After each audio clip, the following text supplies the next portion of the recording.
에서 11장 13절 14절 이 말씀같이 읽습니다. 이 사람들은 다 믿음을 따라 죽었으며 약속을 받지 못하였으되 그것들을 멀리서 보고 환영하며 또 땅에서는 외국인과 나그네의 힘을 증언하였으니 그들이 같이 말하는 것은 자기들이 본향 찾는 자임을 나타냅니다. 아멘. 이제 영국에서 있었던 일이라고 합니다. 청어라고 하는 고기 여러분 생선하시죠? 참 청어 싱싱하게 들리잖아요. 말 그 자체가 참 싱싱했던 그런 이름을 가진 그런 생선 고기라고 할 수 있는데, 이 청어는 육지와 아주 멀리 떨어져 있는 북해에서 잡히는 그런 고기라고 합니다. 그래서 청어를 잡기 위해서 어부들이 먼 북해로 나가야 하는데, 문제는 청어를 잡아서 돌아오는 길이 문제라고 합니다. 먼 북북해에서 잡히는 고기다 보니까 이제 북북해에서 영국까지 이렇게 돌아오면 대부분의 청어들이 거의 시들시들해져 버려 있는 그런 상태라고 합니다. 그리고 이러한 시들어져 있는 상태의 그 청어를 팔 수밖에 없고, 또한 이제 구매자는 또한 살 수밖에 없는 그러한 상황이었다고 합니다. 그런데 이상하게도 한 어부가 잡아오는 그 청어는 싱싱한 상태로 항구에 도착하는 것입니다. 그리고 아주 비싼 값에 팔리는 것입니다. 그래서 주위에 있는 많은 사람들이 그 어부에게 물었다고 합니다.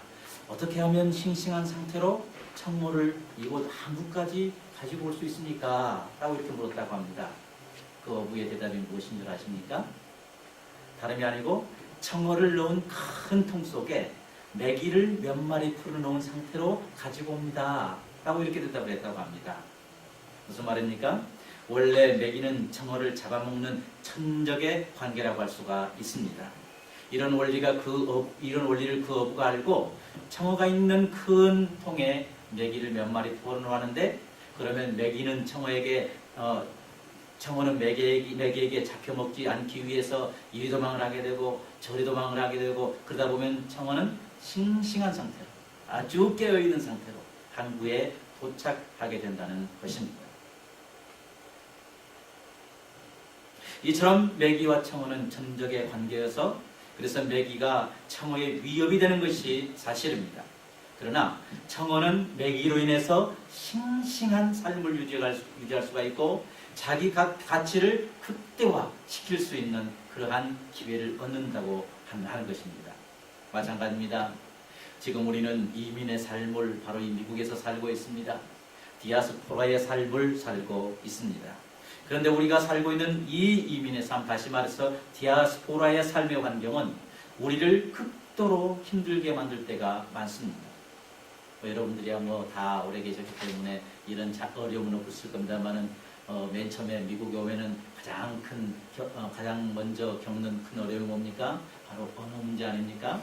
언어 문제 때문에 이제 이렇게 어려움을 겪습니다. 때로는 문화적인 문제 때문에 문화에 적응을 하지 못해서 어려움을 겪을 때가 있습니다. 우리 한국 같은 경우는 빨리빨리 아닙니까? 여기 오면 slowly. DMV에 가서 그냥 한참 서 있어야 되고요. 도저히 한국에 기본을 하자면 그냥 분통이 적응이 안 됩니다. 이런 문화적인 환경으로 인해서 겪는 어려움이 있습니다. 때로는 경제적인 문제로 어려움을 겪습니다. 부부가 맞벌이를 해야 되지 않습니까? 좀 죄송합니다만 우리 목사님들 같은 경우는 보니까 이제 목회하시면서도 또 다른 어떤 잡을 가지고 있는 그런 분들을 많이 본 거 사실인데, 경제적인 문제가 실제의 우리의 어려움이 돼서 우리를 힘들게 하는 것이 사실입니다. 때로는 자녀를 기르는 분들은 자녀들의 문제로 인해서 어려움을 당합니다. 때로는 이제 향수병으로 인해 가지고 어려움을 당합니다.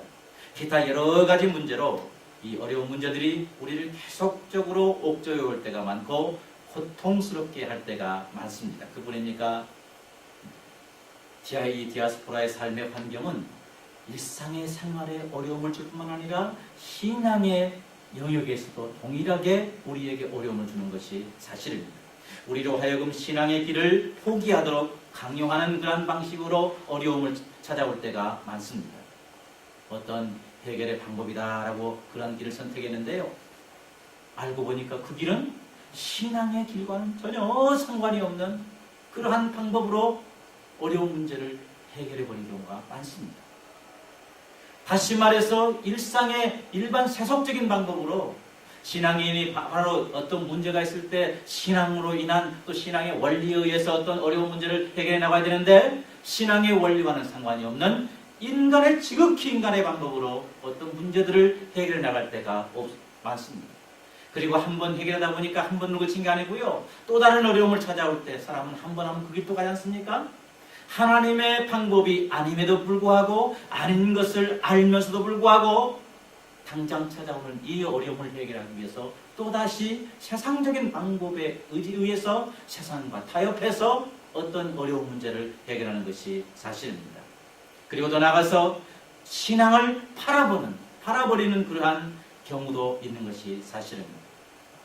우리의 본국인 한국에서는 겪지 않아도 될 고난이 찾아올 때가 많습니다. 위기의 순간이 한두 번이 아닙니다. 그렇다고 여러분, 이 디아스포라의 삶의 환경이, 이 이민의 삶이 결코 우리에게 절망만 갖다주는 그러한 환경일까요? 우리에게 이 상황은 항상 최악입니까? 그럴까요? 아닙니다. 비록 어려운 것이 사실이지만 그러나 최악은 아닙니다. 결코 무익한 것만은 아니라는 말입니다. 분명한 유익이 이 세상으로 인해서 우리에게 주는 분명한 이율배반적인 유익이 있다 그 말입니다. 오늘 본문 보니까 13절 하반절부터 14절 한번 보세요.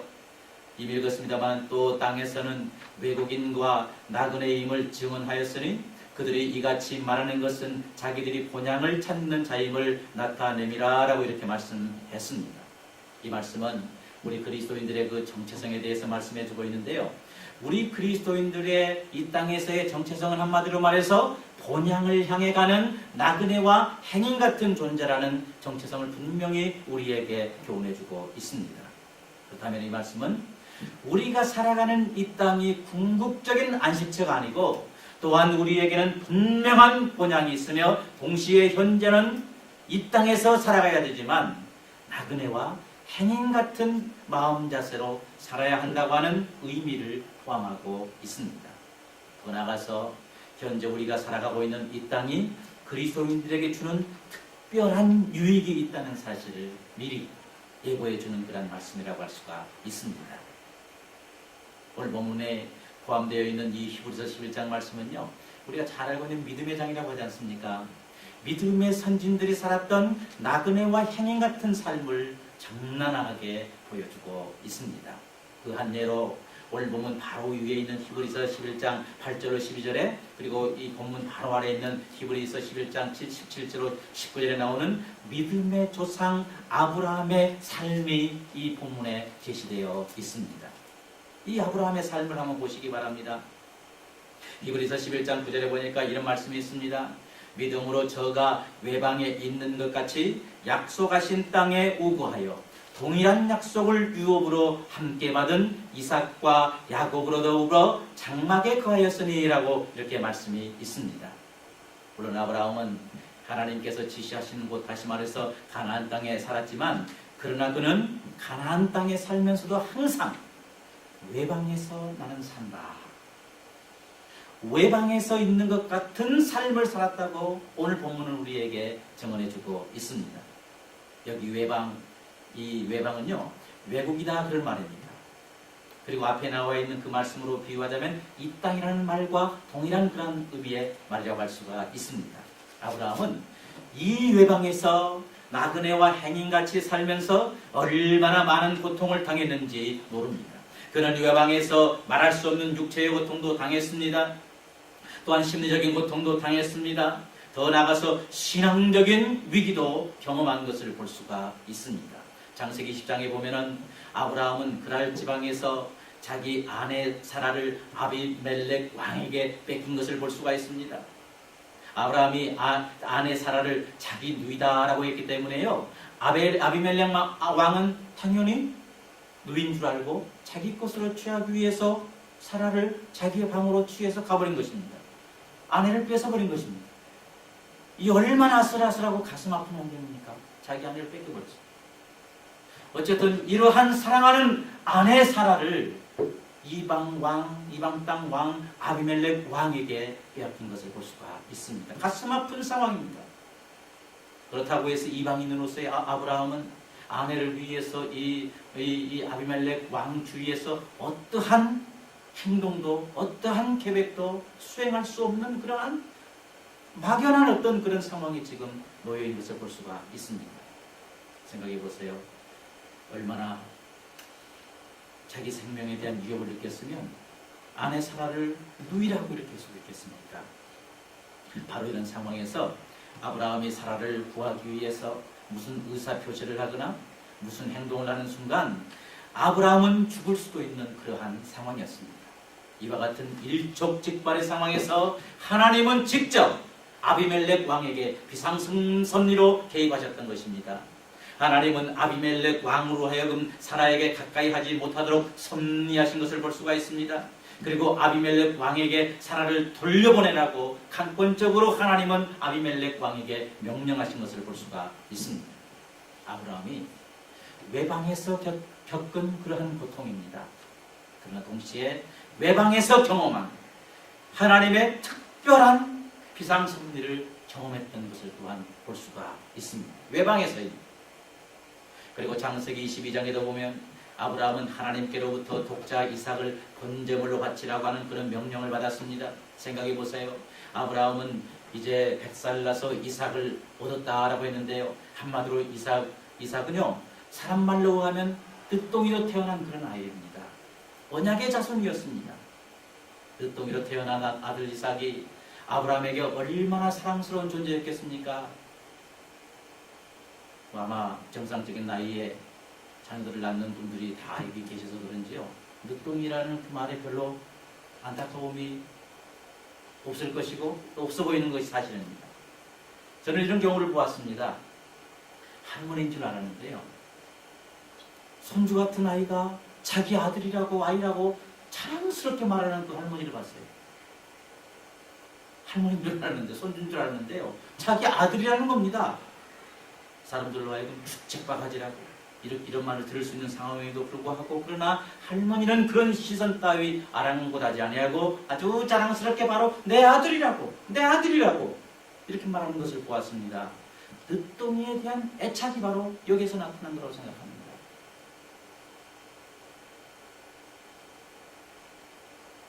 제 아내가 여기 있습니다만요, 제가 결혼을 하고서 신대원 다닐 때 아이를 가지면은 솔직히 전체가 가난하잖아요. 나도 제대로 학교도 못하고 태어난 자녀도 제대로 먹이지도 못하고 입히지도 못할 것 같아가지고요. 어쨌든 우리 신대원 졸업하면은 아이 갖다 가자 이렇게 제안을 약속을 했었어요. 근데 하루는 제안이 확 오는 거예요. 3등밖에 안 지났거든요. 3등 아직 안 지났거든요. 근데 아이가 없으니까 아이 못난 자기 자신인 줄 알고 막 우는 거예요. 3년도 안 지나. 하나님 정말 저스트합니다. 3년 딱 지나니까 하나님 주십시오. 아무런 인위적인 방법도 취하지 않는데 하나님께서 그렇게 하시는 거예요. 그렇게 소원하고 기도했더니 하나님께서 하셨는데, 어쨌든 3년이라는 기간도 아이 없는 기간에는 큰 어떤, 그렇게 소원했음에도 불구하고 3년이 지르는지 어느 날 저녁에 막 우는 것을 봤어요. 나는 아이 없는 사람이야. 100살 나서 아이를 얻었다고 생각해 보십시다. 얼마나 애지중지한 그런 아이겠습니까? 이 아브라함의 경우를 한번 생각해 보십시오. 이삭은 아브라함에게 있어서 단순한 아들이 아니었습니다. 우리 흔히 쓰는 말로 눈에 넣어도 아프지 않고요, 이삭을 위해서 자기 목숨을 버리라고 해도 기꺼이 버릴 수 있는 그러한 아들이 바로 아브라함에게 있어서 이삭이었습니다. 그리고 하나님께서 아브라함에게 하신 이삭에 대한 호칭을 보면요, 내 아들, 내 사랑하는 독자 이삭 이렇게 말씀이 되어 있습니다. 그냥 이삭을 이렇게 번제로 드리려 하지 않고요, 내 아들, 내 사랑하는 독자 이삭. 하나님께서 아브라함에게 그렇게 이삭에 대한 정의를 합니다. 이삭에 대한 특별한 이름이 있다는 것을 우리 알 수가 있습니다. 하나님께서 왜 이런 호칭을 쓰셨다고 생각하십니까? 저는 한번 가만히 생각해 봤습니다. 저도 어렸을 때 별칭이 있거든요. 귀하게 자란 사람들은요, 별칭을 하나씩 만들어줘요.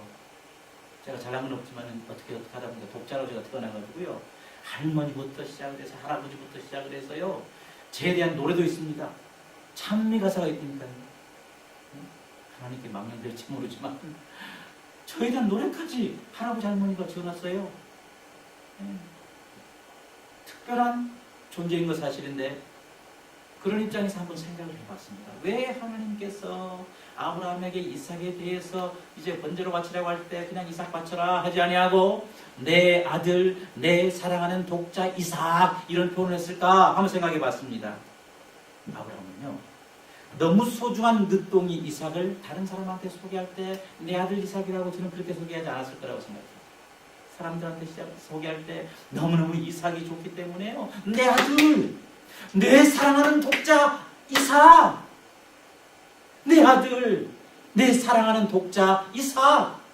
이 사람한테 소개할 때도 그렇게 소개하고요. 저 사람한테 소개할 때도 내 아들, 내 사랑하는 독자 이삭. 이 사람 저 사람 계속 소개하다 보니까 결국에 그 이삭에 대한 그 호칭이 누구의 귀에 들어가셨을까요? 하나님의 귀에 들었다고 저는 생각을 해요.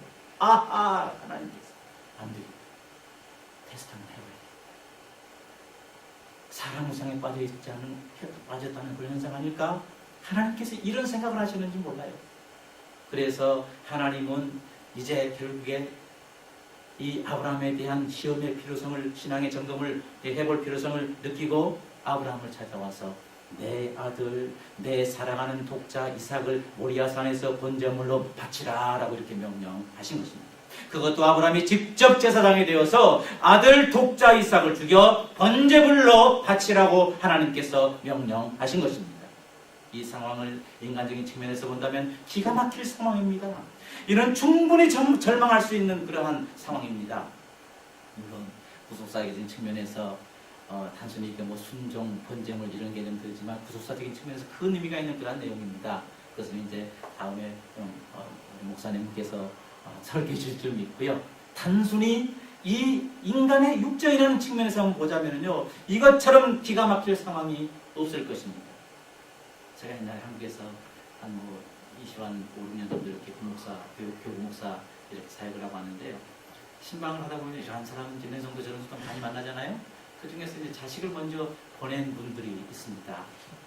자식을 먼저 보낸 분들인데 그분들 신방 가면요, 어떤 그 추모일 같은 데 가서 신방 가서 예배드리고 이런저런 이제 권면하고 그러면 그분들이 그런 고백을 하고 울면서 그렇게 합니다. 그러면 저한테 그러더라고요. 목사님 이런 말 들어보셨어요? 뭔데요? 남편이 죽으면 산에 묻고 자식이 죽으면 가슴에 묻는다. 이런 말이 있는데 바로 자식을 먼저 보낸 사람들의 부모의 마음. 자식은 산에 있는 것이 아니고요, 내 가슴에 무덤을 삼고 자식은 내 가슴 속에 있습니다. 어떠한 상황 가운데서 죽어도 그렇게 자녀가 부모를 먼저 떠나게 되면 가슴 아픈 사실인데, 아버지가 뻔히 자식을 잡아가지고 보는 그 앞에서 제사장이 되어서 번제물로 드려라. 한마디로 말해서 아브라함이 이 땅에서 겪었던 최대의 고난 중에 하나였습니다. 신앙의 위기였던 것이 분명합니다. 바로 외방에서 겪은 고난이었습니다. 그러나 기억하십시다. 이 외방에서 사랑하는 나를 독자 이삭을 다시 살리시는 하나님의 능력을, 여호와 일의 하나님의 능력을 이방에서, 이 땅에서, 외방에서 경험했던 것을 볼 수가 있습니다. 이처럼 아브라함은 이 모든 환난을 외방으로 표현된 이 땅에서 겪었던 것입니다. 그래서 이 외방이 저주할 정도로 미울 수 있었을 것입니다. 그럼에도 불구하고 아브라함은 하나님으로부터 믿음의 조상이라는 칭호를 받게 되었는데, 이 외방이, 바로 이 땅이 아브라함으로 하여금 믿음의 거인이 되게 하게 하는 원동력이 되었다는 사실을 우리는 결코 부인할 수가 없습니다. 바로 이 땅이 주는 고난이었지만 그러나 결국 이 땅이 주는 유익이었습니다. 여러분, 베드로전서 1장 17절에 외모로 보지 않고 각 사람의 행위대로 판단하는 자를 너희가 아버지라고 부르는즉 너희의 나그네로 있을 때를 두려움으로 지내라 라고 했는데, 외방 즉 이 땅에서의 나그네로 있을 때는 본향을 생각하며 경건한 두려움을 간직하며 살 수 있는 동기를 우리에게 제공해주는 기회라고 할 수 있습니다.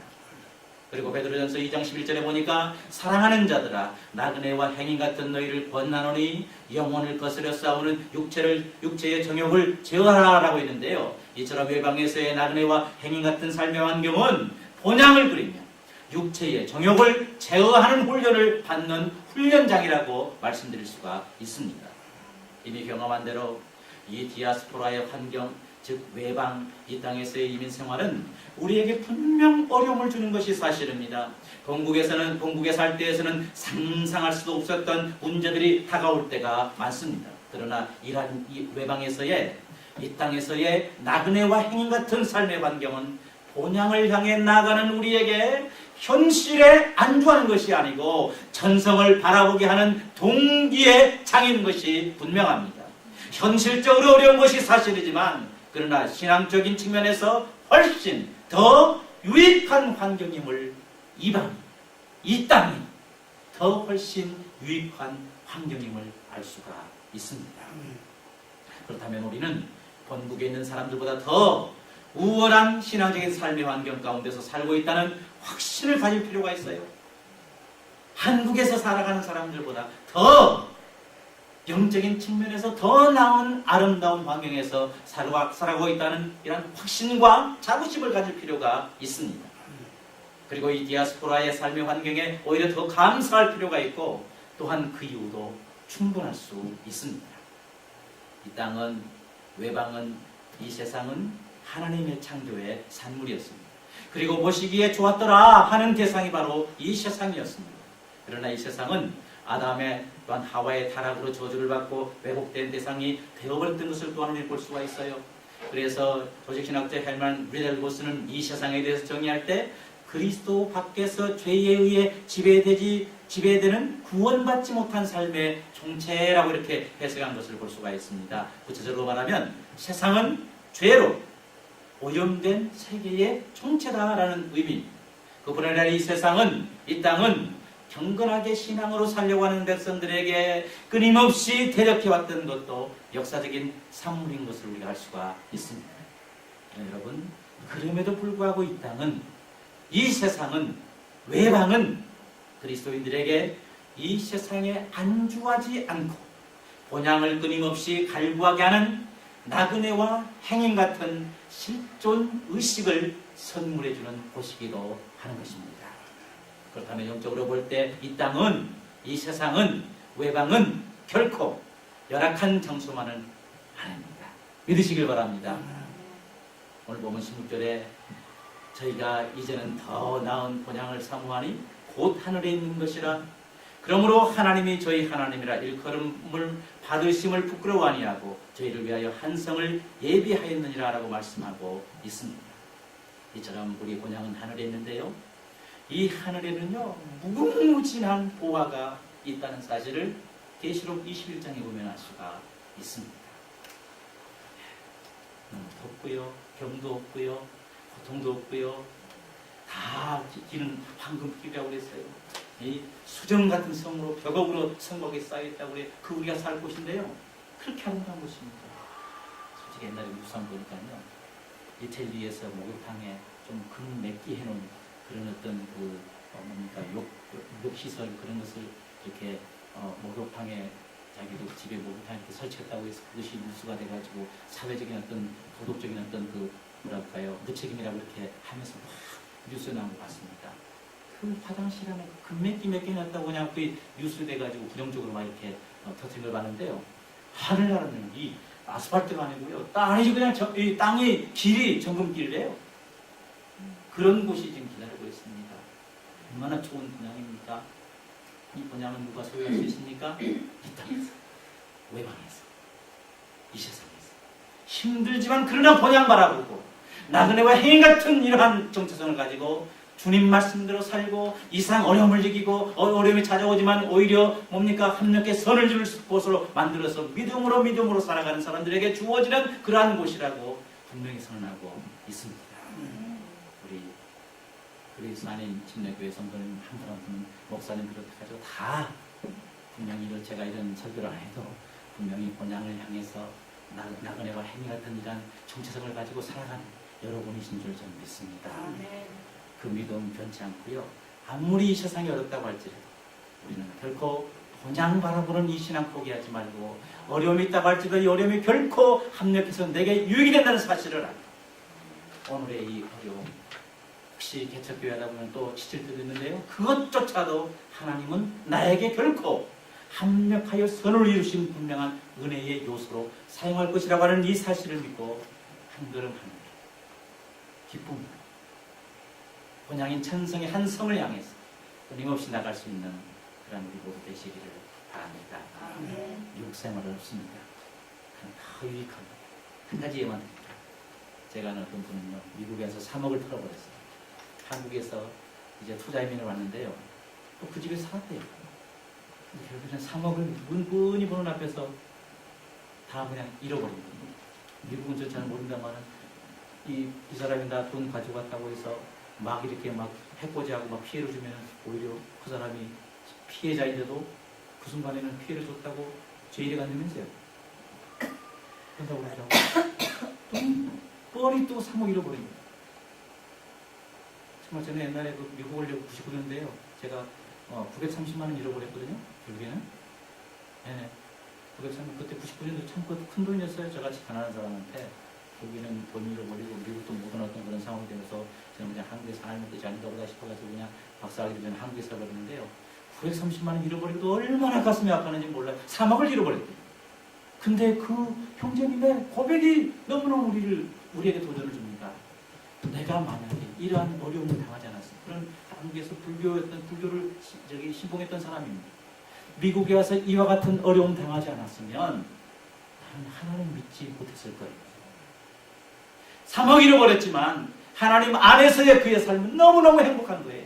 그렇기 때문에 오히려 3억 큰 돈이지만 그것을 인해서 하나님 얻었다는 이 한 가지 사실, 또한 이 세상이 하나님을 알게 해주는 그런 배경이 됐다고 하는 이 사실에 감사하면서 오늘도 하루 힘차게 기쁨으로 살아가는 그러한 꿈을 저는 보았습니다.